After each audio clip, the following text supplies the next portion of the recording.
warahmatullahi wabarakatuh. Waalaikumsalam warahmatullahi wabarakatuh. Selamat siang anak-anak. Siang, Ibu. Bagaimana kabarnya? Alhamdulillah baik. Alhamdulillah. Nah, pada hari ini sebelum kita mulai pembelajaran, alangkah baiknya kita berdoa terlebih dahulu. Ini siapa ya yang jatah mimpin doa untuk hari ini? Oh, Puspita. Ayo, siapa Puspita? Untuk memulai pembelajaran hari ini, alangkah baiknya kita memulai dengan doa terlebih dahulu. Doa masing-masing kepercayaan dimulai. Doa selesai. Alhamdulillahirrahmanirrahim. Terima kasih Mbak Puspita sudah memimpin doa untuk pembelajaran siang hari ini. Nah, teman-teman, sebelum mulai pembelajaran lagi, Ibu mau mempresentasi. Adakah dari teman-teman yang tidak berangkat? Ada. Banyak apa sedikit ya kira-kira? Lumayan banyak. Waduh, kok lumayan banyak, padahal materinya akan sangat mengasihkan. Oke, Ibu catat dulu ya. Siapa yang tidak berangkat? Jessica. Jessica kenapa? Izin. Oh, izin. Ada lagi? Mei. Oh, Mei. Kenapa Mbak Mei? Tidak tahu. Aduh, apa ini? Ada lagi tidak? Reno, kenapa? Lagi ada nikahan. Oh ya udah, izin ya berarti ya. Oke, terima kasih. Sudah? Sudah, alhamdulillah. Oke, nah anak-anak semua, jadi pada pertemuan kali ini kita akan mempelajari tentang karya ilmiah. Nah, kenapa kita mempelajari tentang karya ilmiah, Bu Niza? Nah, teman-teman, untuk pertemuan kali ini tujuan pembelajarannya adalah siswa mampu mengidentifikasi struktur karya ilmiah melalui kegiatan membaca dan menganalisis contoh teks secara tepat. Kemudian yang kedua adalah siswa mampu menjelaskan fungsi setiap struktur karya ilmiah melalui kegiatan diskusi yang dengan benar. Nah, kemudian yang ketiga adalah siswa mampu menganalisis kaidah kebahasaan karya ilmiah melalui kegiatan penelaahan teks secara sistematis dan tepat. Nah, pada pertemuan minggu lalu kita kan sudah belajar tentang pengertian, tentang jenis-jenisnya, ciri-cirinya. Nah, untuk pertemuan kali ini kita akan membahas tentang struktur dan kaidah kebahasaan dari karya ilmiah. Nah, teman-teman, sebelumnya ada yang pernah membuat karya ilmiah atau belum? Belum? Bikin proposal untuk 17 Agustus itu? Pernah. Mbak Kina deh, Mbak Kina pernah membuat karya ilmiah yang seperti apa kira-kira? Proposal tadi makalah? Oh, makalah. Kira-kira bagian mana yang menurut Mbak Kina itu paling mudah dikerjakan dari karya ilmiah? Ada berbuat judul ya. Judul. Pendahuluan menyusunnya agak sulit. Berarti yang paling mudah itu adalah judul dan yang paling sulit adalah pendahuluan. Oke. Menurut teman-teman semua atau menurut Mbak Kina juga boleh. Kira-kira kenapa sih sebuah karya ilmiah itu harus ada strukturnya? Kenapa? Ada yang bisa jawab? Nanti kalau jawab dapat jajan loh. Agak sistematis. Agar sistematis, betul Mbak Cika, betul. Nanti ya jajan ya. Nanti saya catat dulu. Nah, terus betul agar sistematis. Jadi kenapa harus ada struktur supaya karya ilmiahnya itu bisa sistematis, bisa logis. Jadi ketika pembaca membaca karya kita itu mereka tidak akan bingung. Mereka akan bacanya itu secara kronologis. Oh, judulnya ini, tujuannya ini, manfaatnya ini, sampai hasil dan kesimpulannya. Nah, kemudian ada pertanyaan lagi nih. Kenapa karya ilmiah itu harus menggunakan kata baku? Kenapa? Kenapa? Ayo. Supaya mudah dipahami. Iya. Selain itu ada lagi nggak? Supaya nggak menimbulkan betul makna ganda atau ambigu ya. Nah, kita akan mempelajari hal itu lebih dalam di materi kita kali ini tentang karya ilmiah. Oke. Sebelumnya ada yang masih ingat tidak pengertian dari karya ilmiah? Masa kita mau bahas karya ilmiah tapi nggak tahu apa itu karya ilmiah? Saya gimana Mbak Raisa pengertiannya? Jadi karya ilmiah itu karya tulis yang disusun secara sistematis, logis, berdasarkan penelitian atau kajian. Nah, untuk menyampaikan informasi atau temuan yang didapat dan dapat dipertanggungjawabkan. Ya, betul sekali. Kita beri tepuk tangan untuk Mbak Raisa yuk. Sekali ya. Jadi benar sekali. Nah, karya tulis ilmiah itu adalah tulisan yang disusun secara sistematis dan logis berdasarkan hasil penelitian, pengamatan atau kajian pustaka dengan tujuan untuk menyampaikan informasi, gagasan, atau temuan ilmiah yang dapat dipertanggungjawabkan kebenarannya secara akademis. Jadi kalau kita membuat karya ilmiah itu harus bisa dipertanggungjawabkan. Makanya nanti ada referensi. Nah, referensi itu apa? Nah, kita bahas satu persatu dulu. Jadi di sini ada strukturnya itu ada halaman judul. Tadi judul ya, ayo sudah paham ya judul dari karya ilmiah kita. Kemudian abstrak. Nah, abstrak itu biasanya berisi ringkasan dari penelitian kita. Kemudian ringkasannya itu kecil-kecilan, inti-intinya saja. Kemudian yang kedua adalah ketiga adalah pendahuluan. Nah, di dalam pendahuluan itu ada halaman judul, ada rumusan masalah, ada tujuan penelitian, dan ada manfaat penelitian. Nah, halaman judul tadi sudah dijelaskan ya, itu berisi judulnya kita.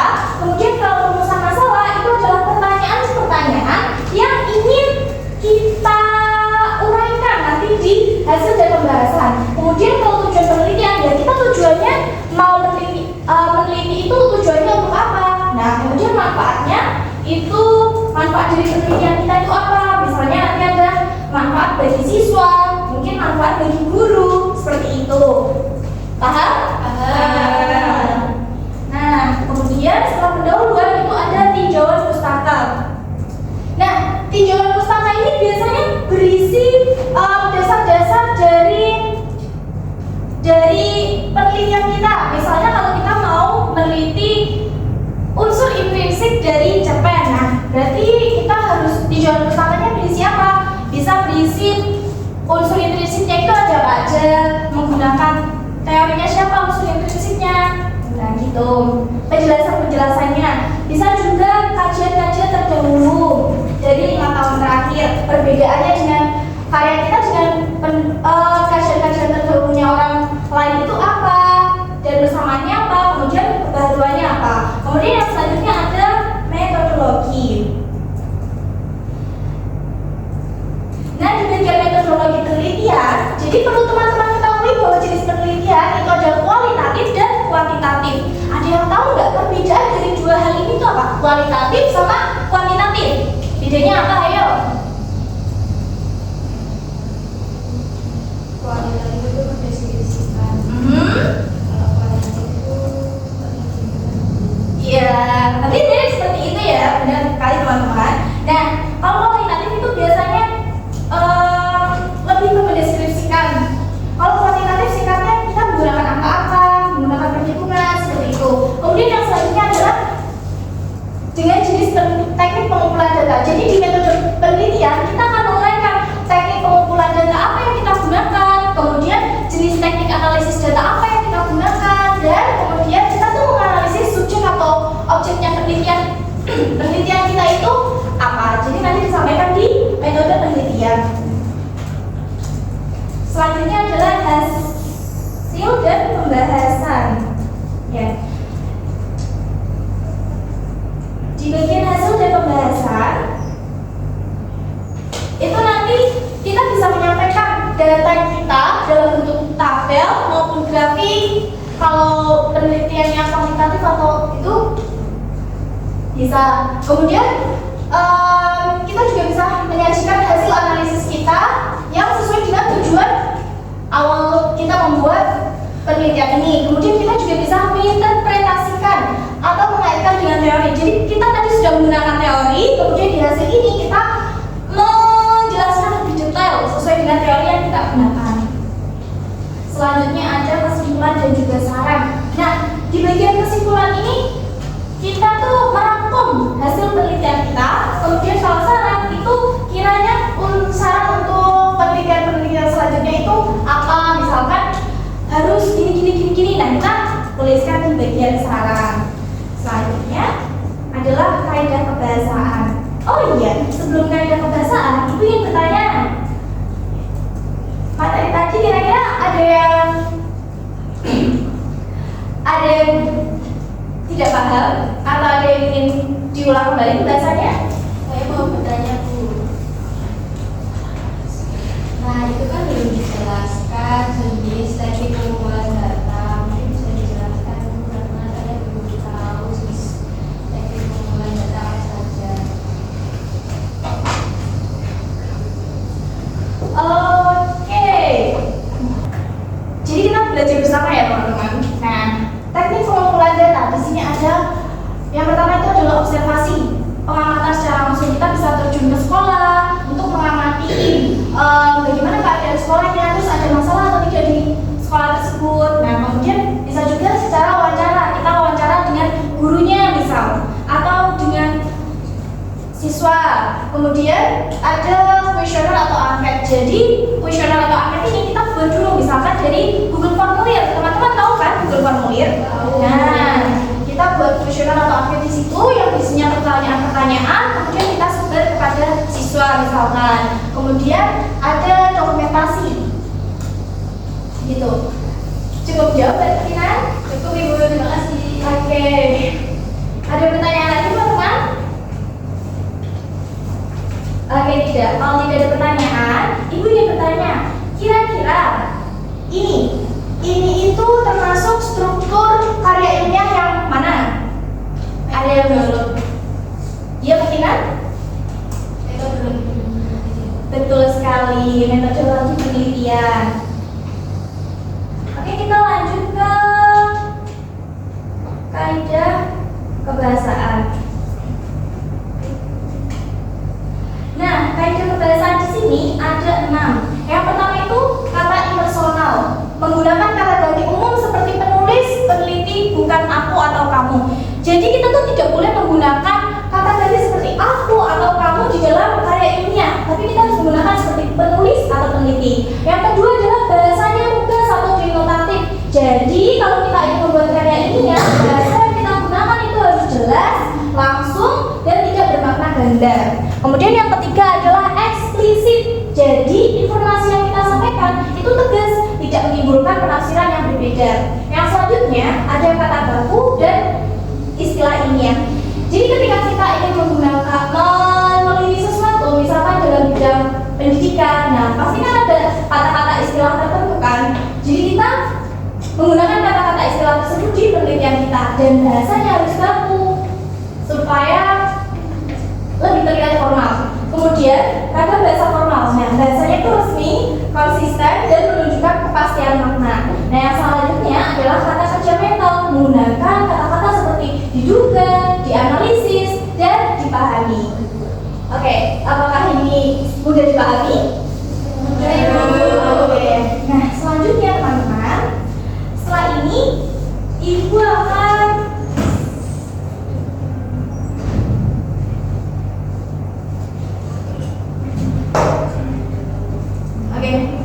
nah, setelah ini kita akan membuat kelompok, 4 kelompok ya. Satu kelompok itu berisi 5 anak. Nah, jadi nanti kita akan bermain, ya seperti bermain lapak-lapak. Jadi nanti teman-teman akan menggunakan topi ini.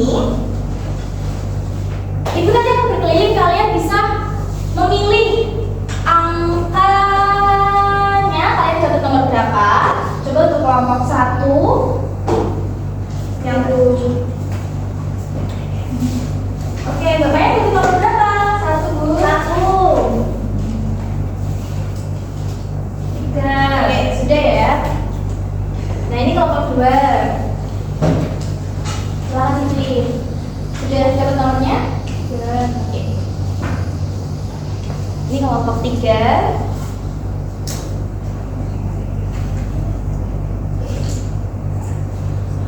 Ini kelompok 4. Nah, teman-teman, silakan dibuka nomor yang kertas yang dibuka. Itu kalian nomor berapa? Kemudian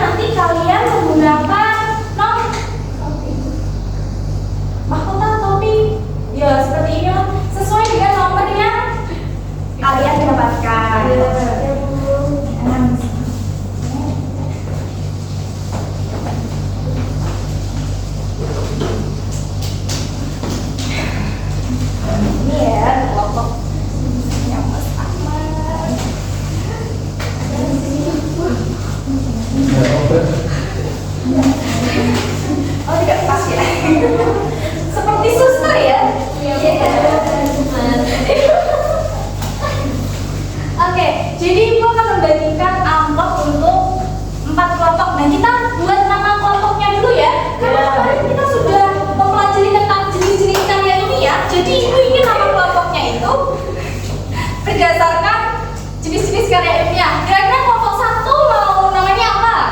Apa ya? Skripsi. Skripsi. Kelompok 2 namanya mau apa? Makalah. Kelompok 3? Disertasi. Disertasi. Kelompok 4? Artikel boleh. Artikel. Oke. Nah, jadi nanti kalian tuh ini di sini itu berisi potongan-potongan karya ilmiah yang sudah Ibu susun secara secara acak. Jadi nanti kalian berkelompok untuk menyusun urutan karya ilmiahnya itu dengan runtut, dengan urut ya, sesuai struktur-struktur yang sudah kita pelajari tadi. Nah, kemudian Ibu nanti akan membagikan LKPD. Nah, LKPD ini nanti berisi pertanyaan-pertanyaan dan juga ada petunjuk penggunaannya juga. Petunjuk.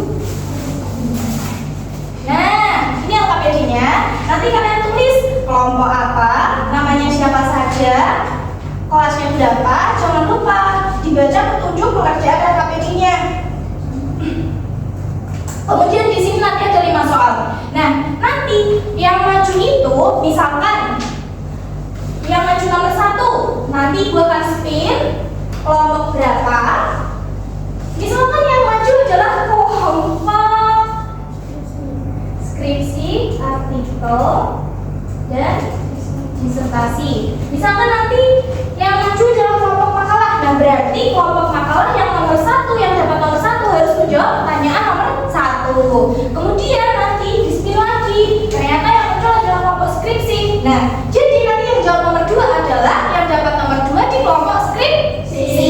Sudah paham? Nah ya. Oh iya, jangan lupa nanti amplopnya ditulis ya, ini kelompoknya apa. Sebentar, Ibu berikan LKPD-nya. Ini ya. Terima kasih, Bu.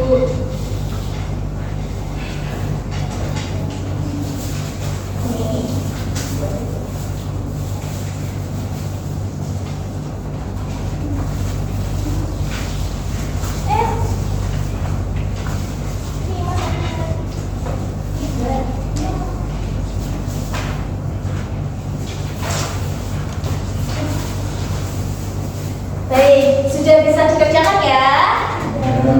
Ya.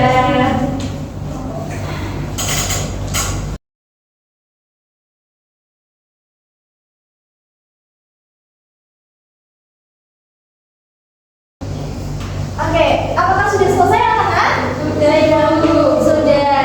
Kita spin ya teman-teman? Ya. Kira-kira yang maju nomor 1 siapa ya? Oke. Ayo. Disertasi. Oke. Kelompok disertasi. Nomor 1 kelompok disertasi. Maju nih, Bu. Iya dong, masa mundur?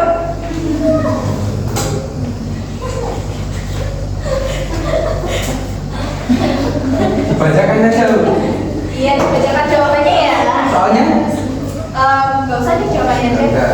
Disimpan ya teman-teman. Nomor 1, yang A, kutipan tersebut termasuk bagian abstrak. Betul ya? Oke. Oke. Apakah ada yang ingin menyanggah atau ada yang jawabannya berbeda? Sama. Lanjut ke sama.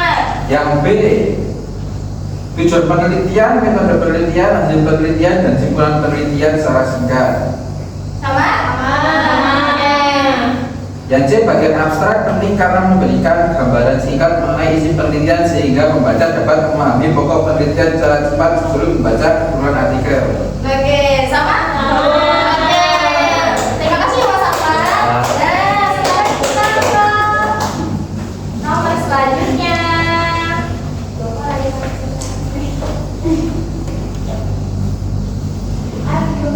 Oke. Itu yang dapat nomor 2.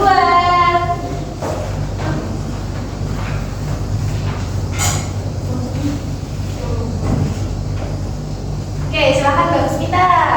Jawabannya yang A itu bagian kajian pustaka dengan dasar teori. Yang B itu karena bagian tersebut berisi penjelasan konsep teori yang menjadi dasar penelitian. Oke, ada yang berbeda? Sama. Yang C itu agar pembaca memahami konsep dasar yang digunakan dalam penelitian sehingga hasil penelitian yang disajikan dapat dipahami secara lebih jelas dan ilmiah. Sama? Sama. Oke, terima kasih Mbak Puspita. Oke, selanjutnya.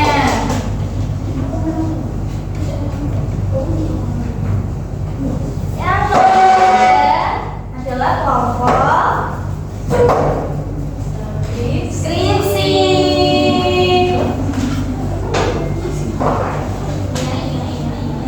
Ayo Mbak Maya, bacakan.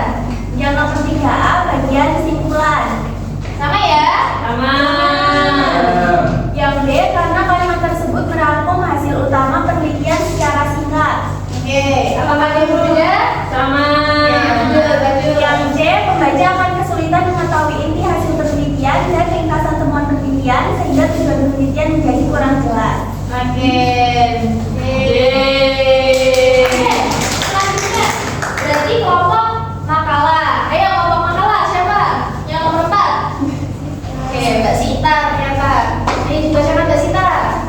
Yang nomor 4 yang A, literasi dasar dan numerasi. Kemudian yang B, numerasi adalah kemampuan memahami dan menggunakan konsep angka atau matematika dalam berbagai situasi kehidupan.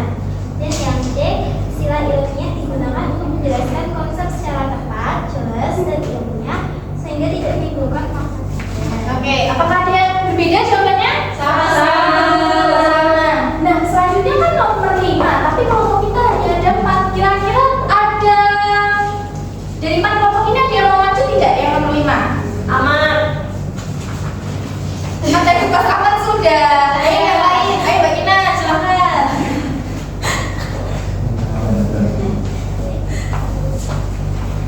Jadi yang nomor 5A itu jawabannya adalah kesalahan. Ya, Yang B yaitu menggunakan kata ganti saya yaitu tidak bersifat impersonal dan juga menggunakan kata sangat bagus yang bersifat subjektif. Yang C perbaikannya yaitu penelitian ini dilakukan untuk mengetahui pengaruh implementasi literasi dasar terhadap peningkatan kemampuan bahasa anak. oke, ada yang berbeda atau sama? Sama. Oke, terima kasih. Tepuk tangan untuk kita semua. Oke. Nah, kita sudah mempelajari ya. Sudah lama sekali sepertinya waktu kita. Sebelum kita mengakhiri pertemuan, nanti yang KPD-nya dikumpulkan ya, tapi nanti. Nah, Ya. itu kita akan asik-asikan menggunakan pertanyaan. Jadi teman-teman, tadi kan yang aktif sudah dapat jajanan nanti. Nah ini nanti teman-teman mengerjakan. Bawa handphone semua? Bawa. Oke. Waduh, dibuka ya. Ya. Jadi nanti 3 orang teratas akan mendapatkan reward.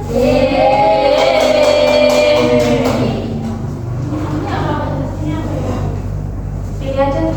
Fishing juga boleh. Fishing memancing juga boleh. Nah nanti kalau tap ya, kalau memancing itu nanti harus di tap dulu biar apa kainnya ke bawah ya.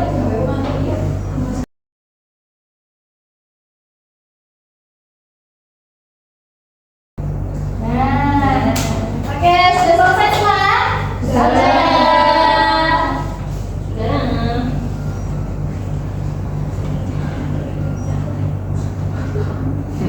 Wow, Mas Ahmad, Zani, dan Mbak Raisa. Oke,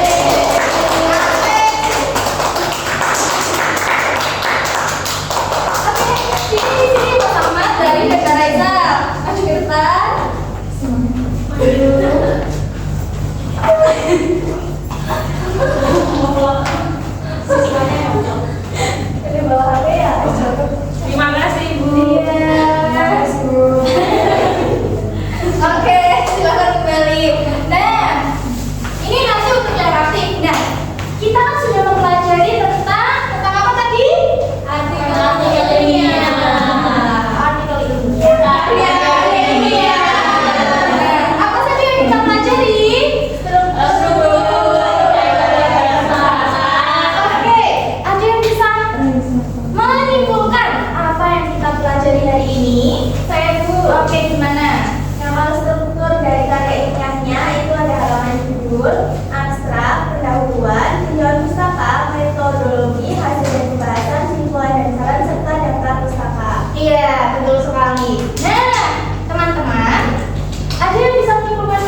Sudah selesai?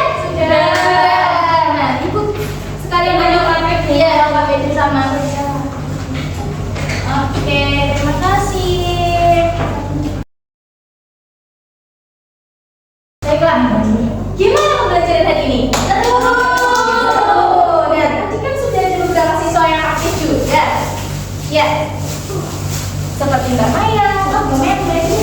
Maya, oke, Ibu. Oke, Mbak Putita. Terima kasih, Bu. Mbak Iman. Jadi, kita sudah belajar banyak hal. Dan jam pembelajarannya juga sudah habis, teman-teman. Kita